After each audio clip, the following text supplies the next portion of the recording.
عسلامة، إن شاء الله تكونوا بخير على خير وإن شاء الله عامكم مبروك. هسيلو جيتكم اليوم برسيت ملوخية. بون هي ما فيهاش رسيت، مي المعتاد على الملوخية إنها صعيبة، مش ديما هكا في مخاخنا إنه الملوخية صعيبة. يعني أنا جبتكم طريقة اللي تعلمت بها واحدة من الناس، كيف كنت ما نعرفش نطيب تعلمت بالطريقة ذي، هي اللي سهلة خاطر التقلية متاع الملوخية وهك. دونك جيتكم بها وبنا على الاخر تتعلموا تبدو بالطريقه هذه، للي تبدو بشوي بشويه تولوا تقلوا الملوخيه، وللعباد اللي ما تعرفش بيان سور نحكي على العباد، ثم بنات كيفي كانوا ما يعرفوش. دونك لهنا عندي زيت زيتونه، حتى في مقفول ماء هكا باش يسخن شويه. عندي زيت زيتونه، انتم على عدد الاشخاص اللي عندكم، يعني 4 3 تعملوا هكاكا 4 مغارف كبار. عندي زيت زيتونه باش نحل فيه الملوخيه متاعي، ملوخيه دياري باش نحل هكاكا 4 مغارف ملوخية، نحلوها بالباهي هكا بنات كيما تشوفوا،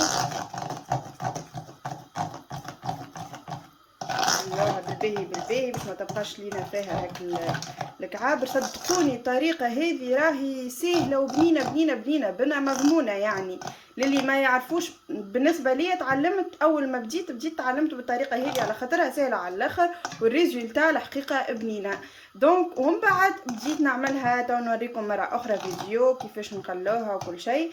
مي توا سي بون بعد لحليتها كيما شفتوا هكايا، باش نحطها في الماء متاعي اللي مشعل عليه. بسم الله نسيلوها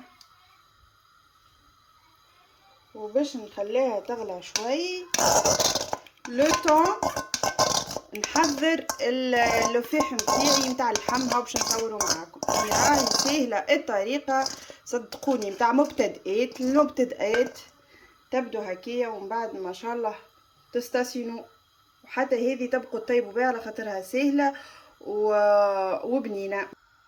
لهنا باش نفوح اللحم متاعي، حطيت مغرفه هكا متاع ماكله طماطم معجونه، باش نحط زاده كيف شويه هروس. نحبها الحقيقه الملوخيه من العبيد اللي نحبها حرحره شويه، راه نحبها فيها هيك الحروره وتوزويز نشيخ عليها هكاك. شويه هروس، شويه هريسه ديري، هريسه عربي يعني، هوب فلفل زينه. كل حاجه منه مغرفه تبدا مش يعني معبيه، مغرفه كبيره متاع ماكله. كل لفاح هكا شويه شويه دوب الدوب هكا. فلفل اكحل،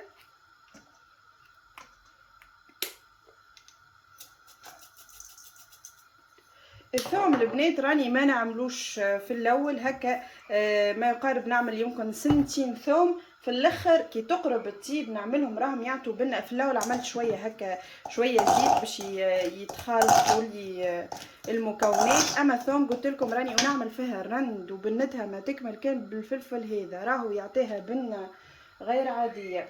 توا باش نحط اللحمات متاعي يتفوحوا، من بعد نزيدهم على الماء والملوخيه اللي عملتهم في الاول.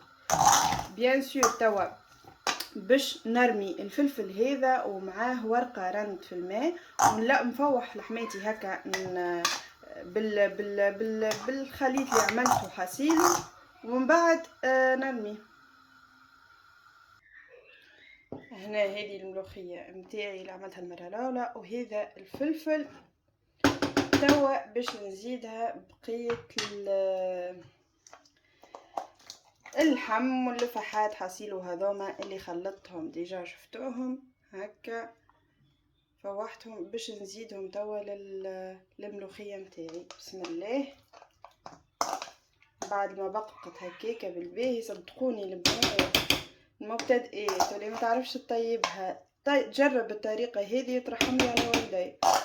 كنت كيفكم ما نعرفش نطيبها، اول ما بديت بالطريقه هذه ما شاء الله حقيقه بنينه، والتوا في مكثر الاحيان نطيب بها هي.